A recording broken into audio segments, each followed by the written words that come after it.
Hola, bienvenidos a Pensar Economía. Ya estamos con Nicolás para hablar de temas de la actualidad y por estas horas, bueno, se están planteando negociaciones, se han manejado incluso algunas cifras por allí que tienen que ver con la industria frigorífica y una movida grande que se está registrando aquí en el mercado local, Nicolás. Efectivamente, Pepe, buenas noches.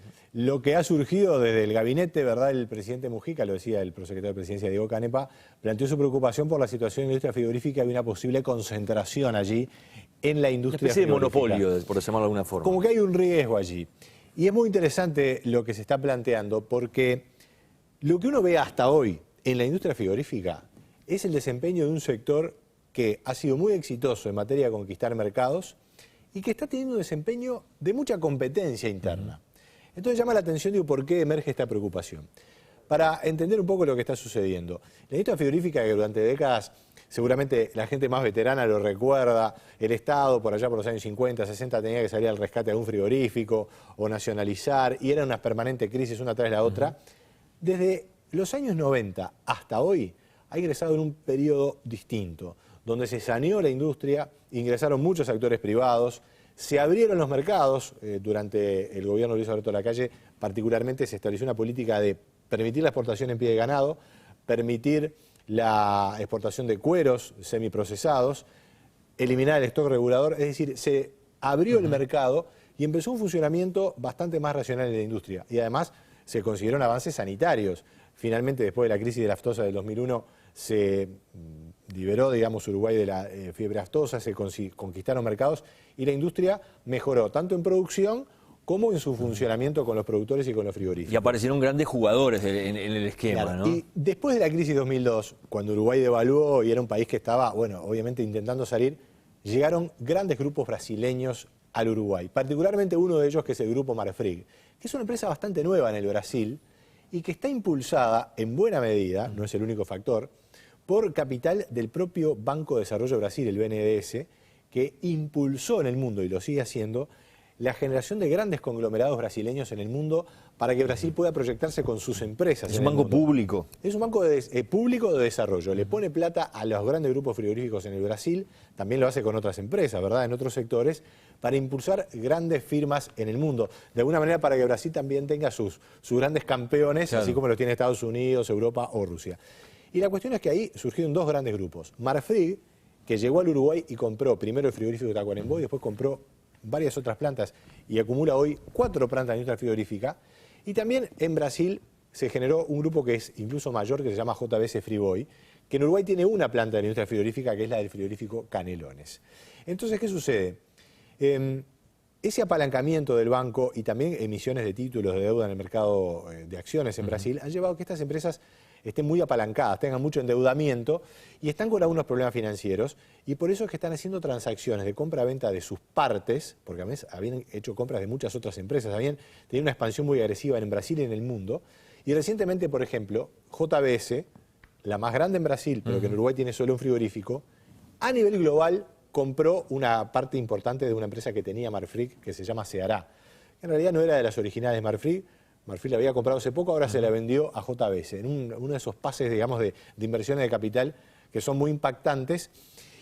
Y eso generó dudas aquí en Uruguay. ¿Qué pasa con Marfrig acá en Uruguay? Reitero, tiene 4 plantas. No es que haya comprado esas 4 plantas que Marfrig tiene acá. No, lo que sí sucedió es que compró la curtiembre Senda, que es la ex curtiembre Braná, que la tenía Marfrig y ahora la compró JBS. Entonces, hoy JBS tiene a Senda la curtiembre y el frigorífico Canelones. Pero ¿qué pasa? Marfrig tiene 4 frigoríficos. Uno de ellos, el Colonia, que está en una situación complicada. Que acaba de salir de un conflicto hace pocas horas nada más. Exactamente, pues es un frigorífico que tiene costos mayores, no está faenando tanto. Y está a la venta, lo han dicho los propios ejecutivos de Marfrig, que son Martín Seco, Marcelo Seco, de la familia Seco, que administraba antes el frigorífico Tacuarembó, seguramente mucha gente lo recuerda, que ahora están como gerentes de la propia firma brasileña. Esa planta está a la venta. Entonces, si JBS eventualmente es compradora de esa planta, ya tendría 2. Claro, Marfrig se achicaría. Pero la eventualidad, que es lo que el gobierno teme, es que se quede con todas las plantas de Marfrig, la otra empresa brasileña, y que los brasileños en una sola empresa terminen acumulando 5 plantas de industria frigorífica. ¿Cuál es el régimen legal que hay en Uruguay para eventualidades de esas? Uruguay tiene una ley de defensa, de promoción y defensa de la competencia. Y tiene una comisión de defensa de la competencia que es el organismo que aplica esa ley, que es una suerte de organismo ad hoc del Ministerio de Economía. La ley indica, entre otras cosas, por un lado que si en cualquier mercado hay una transacción que lleve a que una determinada empresa supere en un determinado porcentaje el mercado total, tiene que pedir una suerte de autorización o de dar vista a la comisión, ¿verdad? Para considerar allí si hay algún tipo de eventualidad, porque por ejemplo la comisión puede decir, bueno, no, en vez de concertar tanto, una de las plantas la tienen que vender. Se puede trabajar a ese nivel, como lo hacen en otros países. Es una concepción bastante moderna de la promoción de la competencia y de facilitar el mercado para que no haya tanta concentración. Y otra cosa que puede hacer, o que está planteado en el marco legal, es que alguna de las partes que se ve afectada por alguna posición dominante de alguna empresa plantee una suerte de denuncia ante la comisión, una investigación. Y eso ha pasado en Uruguay. Por ejemplo, en la industria de la bebida. Ya esta Comisión de Aplicación de Defensa de Competencia ha multado a la ANBEV, que hoy aquí en Uruguay es predominante en el sector de la bebida, por lo que es el abuso de posición dominante. Porque en Uruguay no está penado por esta ley, tener un gran porcentaje de mercado o eventualmente un monopolio. Lo que está penado es abusar de esa posición dominante. Algo que hay que demostrar y que no necesariamente va de la mano con lo otro. Claro. En Uruguay hay muchos sectores, como por ejemplo a nivel de la industria financiera o la industria minorista de las grandes superficies, donde las concentraciones son incluso mayores que en la industria frigorífica. Y sin embargo, no se plantean este tipo de preocupaciones. Por eso es importante destacar qué pasa a este nivel. Lo que sí es interesante ver es cómo está planteada la industria frigorífica, Pepe, en cuanto a las exportaciones. Sí, que en algún momento llegó a ser el buque insignia de las exportaciones del Uruguay, ¿no? Absolutamente. Bueno, los granos, la soja particularmente con la expansión que ha tenido, y lo vamos a ver en la siguiente tabla, le ha quitado a la industria cárnica ese primer lugar. Fíjense ustedes, las exportaciones del primer semestre en el Uruguay muestran a los granos con más de 1.600 millones de dólares exportados. ¿De qué granos hablamos ahí? No solo de soja. Claro, ahí acumulamos todo, que yo creo que es, porque lo discutíamos antes al preparar el programa, la soja es la que ha tenido un crecimiento más impactante en términos recientes. Pero hay que acordarse que Uruguay es un gran productor de arroz y también la propia soja ha hecho que el trigo aumente su producción también, aunque en este año no ha sido un buen año para el trigo. Y hay otros granos también, algo de maíz que se exporta también. 1.600 millones de dólares.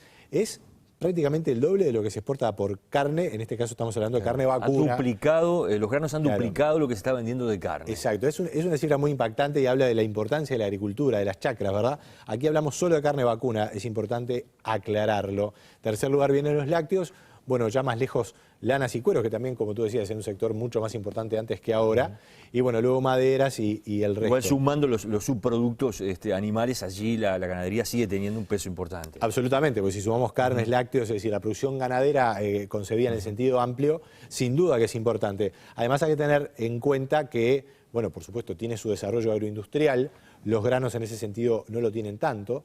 Eso hay quienes no lo ven del todo bien, hay economistas que no haya ningún procesamiento del grano, claro, por ejemplo, acá. Hay que decir, bueno, ¿por qué no procesamos la soja? Lo que pasa es que allí a veces se sobreestima el real valor de lo que puede ser una fábrica. Es decir, una fábrica genera valor si realmente hay un negocio allí, hay un valor agregado. Sí. Pero hay un mercado potencial. Si hay una demanda genuina y si hay una eficiencia. Ahora, si nosotros instalamos una fábrica de soja para procesar soja pequeña que no es eficiente, tal vez lo que estamos es quitando valor más que agregándoselo. Claro. Eso es una discusión que la podríamos retomar. ¿Qué está pasando en la industria frigorífica con la faena? Hasta el mes de mayo aproximadamente, la faena venía creciendo respecto al año pasado en muy buenos términos. Allí tenemos la gráfica de la faena mensual y vemos que la gráfica correspondiente a este año 2013 iba por encima de la del año pasado. Pero en el mes de junio, y ahora en julio sigue sucediendo lo mismo, ha habido un gran retroceso en la faena porque la disponibilidad de ganado ya no es tan alta y bueno, eso ha impactado justamente en los problemas que tuvo el Colonia, para algunas plantas que se han cerrado. Habla, Nico, de que por lo menos se habla de 3.500 obreros que pueden haber ido al seguro de paro en julio, cuando el promedio mensual es de 1.000 trabajadores aproximadamente mensuales. Hoy se citaba un informe del gobierno que recogía más bien la situación del arranque del año, donde si bien hay trabajadores de industria en seguro de paro, no es tan grave la situación como el año pasado. E incluso hay otros sectores que están peor, bueno, se ha informado sobre el tema vestimenta, etcétera. O sea que la industria frigorífica, en lo que es el balance del primer semestre, es un balance positivo. El invierno ha venido bastante duro, en materia de caída de la actividad. Se espera que se recomponga la actividad en los próximos meses y que el año cierre con un cierto avance de la faena de todas maneras. Pero es interesante ver la película en general porque si tomamos solo una parte del análisis puede haber algunas confusiones e incluso, bueno, el gobierno está intentando recomponer los datos en su globalidad. Pero la gran preocupación es que no se configure este escenario de una gran preponderancia de una sola firma brasileña. Hay una tercera firma brasileña que es Minerva, que compró hace poco el frigorífico Pool, el conocido frigorífico de... ¿Queda algún frigorífico en manos uruguayas? Esa es la pregunta. Quedan, porque también hubo un ingreso de nuevos empresarios, caso de nuevos empresarios que han ido, por ejemplo, compraron el frigorífico Carrasco, por allá por los años 90. Hay nuevos empresarios, por ejemplo, hay un nuevo frigorífico construido desde la base, el frigorífico BPU, que es un inversor inglés. En Durazno, ¿verdad? En Durazno, exactamente. Frigorífico Pando, de empresarios uruguayos. No quiero mencionar todo, tampoco quiero dejar a ninguno de lado, pero son muchísimos. Marfrig, con estos 4 frigoríficos que posee hoy, tiene el 25% de la faena. Es decir, es un porcentaje importante. Pero no, reitero, pero no es mayoritario ni se acerca tampoco a hacerlo. Porque muchas veces... incluso los periodistas muchas veces nos hemos enfrentado a ese tipo de dilema o de supuesto titular. El 80% de tal industria está a mano de 3 empresas. Bueno, en realidad eso pasa en todos los sectores de la economía.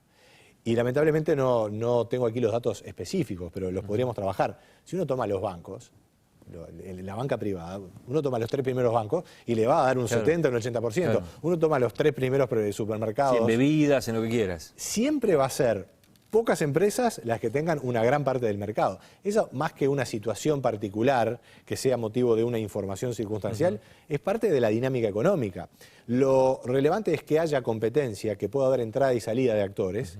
Y cuando digo entrada y salida es importante porque es entrar, como hizo este inglés que construyó un frigorífico, pero también si hay un frigorífico que deja la actividad, hay que dejar que caiga también. Entiendo que a veces puede ser duro porque se pierden puestos de trabajo, pero a veces conllevar un esfuerzo para mantener una industria que a todas luces no va a rendir, y eso también es un riesgo que a veces se aprecia en algunas iniciativas que el gobierno trata de apoyar, cuando en realidad no hay una competencia genuina, ¿verdad? A veces más vale dejar caer la industria, respaldar a los trabajadores para que se reinserten en otros sectores, porque la economía, por suerte, sigue estando muy dinámica, a pesar de algunos riesgos que hemos analizado aquí, sigue con la posibilidad de tener un mercado laboral abierto. Entonces es buena oportunidad para que haya dinámica empresarial también. Cerramos por acá el tema entonces, Nico. Lo retomamos en cualquier momento. Muy bien. Nos reencontramos la semana que viene aquí en Pensar Economía. Los esperamos.